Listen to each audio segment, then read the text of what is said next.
Hello friends, welcome to my channel Sunitha's time. ഇന്നിവിടെ അടിപൊളിയായി ചെറിയ ഉള്ളിയും വെളുത്തുള്ളിയും കൂടി വെച്ച് ഒരു കറിയാണ് ഉണ്ടാക്കാൻ പോകുന്നത്. അതിനാവശ്യമായി ഒരു തേങ്ങ ചിരവിയത് നല്ലപോലെ ഒന്ന് ഫ്രൈ ചെയ്തെടുക്കുക.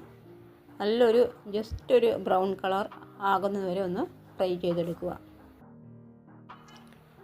നല്ലപോലെ ഫ്രൈ ആയതിനു ശേഷം ബ്രൗൺ കളർ ആയതിനു ശേഷം ഇതിലേക്ക് 1/2 ടീസ്പൂണോളം മഞ്ഞൾപ്പൊടി ആഡ് ചെയ്ത് കൊടുക്കുക.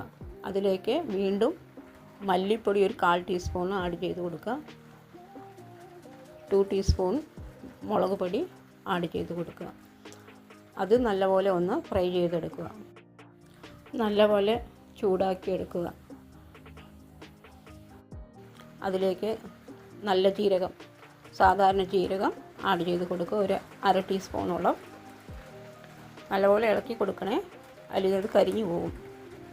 അതിനുശേഷം കുറച്ച് തണുത്തതിന് ശേഷം കുറച്ച് വെള്ളം ഒഴിച്ചതിന് ശേഷം മിക്സി ജാറിലിട്ട് നമുക്കൊന്ന് അരച്ചെടുക്കാം.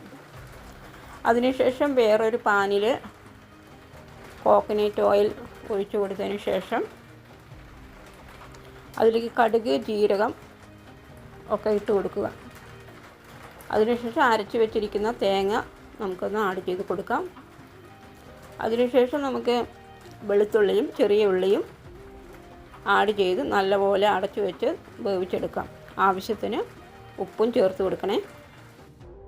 അപ്പോൾ നമ്മുടെ ചെറിയ ഉള്ളി കറി, ഒഴിച്ച് കറി റെഡി ആയിട്ടുണ്ട്. വെളുത്തുള്ളിയുടെ ഗുണങ്ങളൊക്കെ അറിയാമല്ലോ നമുക്ക്. അതേപോലെ കുറച്ച് കറിവേപ്പിലയും കൂടി ഇട്ട് കൊടുക്കണേ.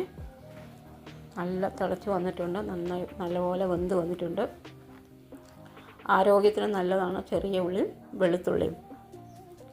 ഇടയ്ക്കൊക്കെ എന്ത് കറി വെക്കണമെന്ന് ആലോചിച്ച് ഇരിക്കാതെ ഇങ്ങനെ പുതിയൊരു കറിയൊക്കെ ഉണ്ടാക്കി നമുക്കെടുക്കാം.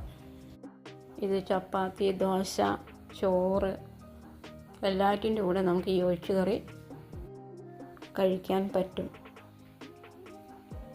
അപ്പോൾ അടിപൊളി ടേസ്റ്റിയാണ്. നിങ്ങൾ ഒരിക്കലെങ്കിലും ഇത് മസ്റ്റായി ട്രൈ ചെയ്യണേ.